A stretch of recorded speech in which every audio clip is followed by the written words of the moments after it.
नमस्कार दोस्तों, आप सब कैसे हो। आशा करते दोस्तों अच्छे होंगे। दोस्तों आज हम ऐसे एक इंजेक्शन के बारे में जानेंगे जो मेडिकल में सबसे ज़्यादा पॉपुलर इंजेक्शन है, यानी हर फार्मेसी में भी ये ज़्यादा चलते हैं। चलिए वीडियो स्टार्ट करते हैं। दोस्तों ये हो गया आपका डाइक्लोकास इंजेक्शन, जिसमें आपका डाइक्लोफेनेक सोडियम लिखा हुआ है। ये 1 ml का इंजेक्शन है। ये केस्का रेमेडीज प्राइवेट लिमिटेड कंपनी के द्वारा मैन्युफैक्चरिंग किया प्रोडक्ट है। दोस्तों ये जो डाइक्लोफेनेक सोडियम लिखा होता है, पोटेशियम लिखा होता है, क्यों होता है इसके बारे में जानेंगे। और क्या डाइक्लोफेनेक इंजेक्शन जो होता है ये क्या हाई ब्लड प्रेशर में दे सकते हैं, इसके बारे में भी आज हम डिटेल्स बात करेंगे। तो दोस्तों अगर आप मेरे चैनल में नया हो, मेरे वीडियो में नया हो, तो प्लीज़ चैनल को सब्सक्राइब कीजिए और अगर वीडियो अच्छा लगे तो एक लाइक ज़रूर कीजिएगा। तो चलिए पहले जान लेते हैं कि डाइक्लोफेनेक क्या है। डाइक्लोफेनेक हो गया दोस्तों, ये हो गया आपका NSAIDs, जो इसका फुल फॉर्म हो गया दोस्तों non steroidal anti inflammatory drugs. ये क्या होता है कि आपका जो बॉडी में दर्द होता है, बुखार होता है, सो हल्का सा बुखार में भी डॉक्टर के द्वारा ये प्रेस्क्राइब किया होता है या फार्मेसी भी इसको देते हैं। चलिए इसमें क्या होता है कि दोस्तों आप जानेंगे कि ये कितना ml का होता है। दोस्तों ये हो गया आपका 1 ml होता है और 3 ml होता है। तो 1 ml जो होता है दोस्तों उसमें दिखेगा, आप नोटिस कीजिएगा इंजेक्शन में कि उसमें एक्वा लिखा होता है, और अगर 3 ml हो गया तो उसमें एक्वा नहीं लिखा होता है। तो और हो गया कि ये आपका किस किस बीमारी में आप दे सकते हो, जैसे कि आपकी जोड़ों में पेन है, दर्द है, बोन फ्रैक्चर है, और सबसे ज़्यादा ये आपका क्या होता है कि डेंटल डॉक्टर जो होता है वो बहुत अच्छा प्रेस्क्राइब करता है। सर्जरी में इंजेक्शन दिया जाता है, और जो एक्सीडेंट होता है उस एक्सीडेंट में भी ये इंजेक्शन लगाया जाता है। यानी हॉस्पिटल में सबसे ज़्यादा चलने वाली इंजेक्शन जो हो गया डाइक्लोफेनेक इंजेक्शन हो गया। तो दोस्तों और जानेंगे कि और एक है कि आपका किडनी में जो किडनी का जो पेन होता है, स्टोन होता है, स्टोन की जो पेन होता है, उस पेन में भी ये डाइक्लोफेनेक इंजेक्शन दिया जाता है। तो जान लेते हैं कि ये इंजेक्शन कितना दिन तक आप लगा सकते हैं।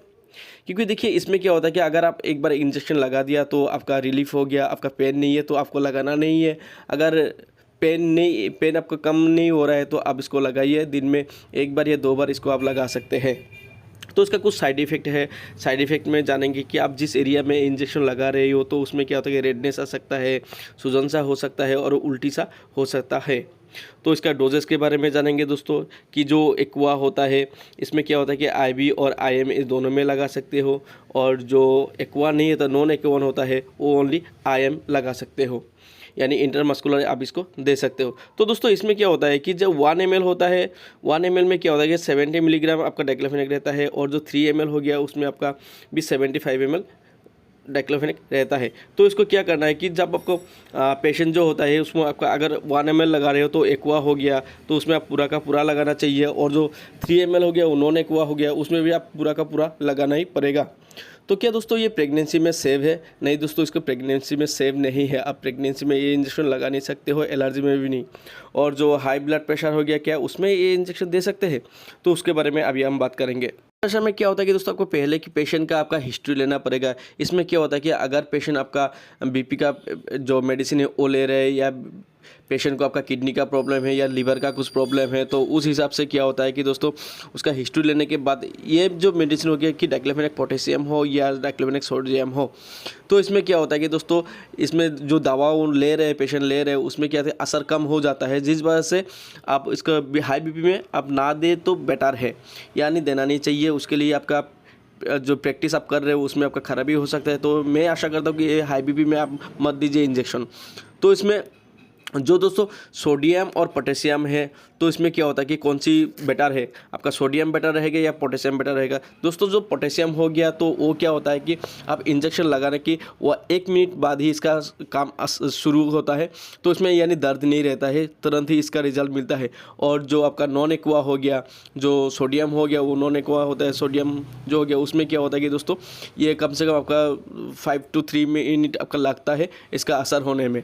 तो दोस्तों बेटर और बेटर हो गया कि आपका जो पेशेंट है उस पेशेंट को आप देखिए कि उनका किस तरह सा प्रॉब्लम है, यानी उसको एक्सीडेंट हो गया तो बहुत तेज़ आपका दर्द हो रहा है तो आप इसमें एक्वा लगा दीजिए।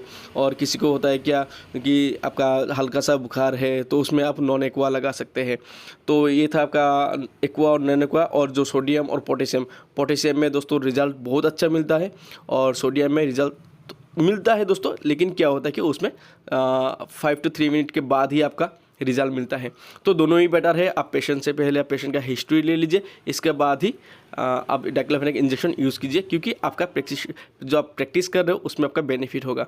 तो ये था दोस्तों डाइक्लोफेनेक इंजेक्शन के बारे में। आशा करता हूँ आपको वीडियो अच्छा लगा है। अगर वीडियो अच्छा लगे तो एक लाइक ज़रूर कीजिएगा और अपने दोस्तों को शेयर कीजिए।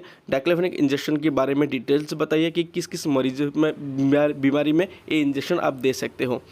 तो आज के लिए इतना ही दोस्तों, नेक्स्ट वीडियो में मिलेंगे। Thank you.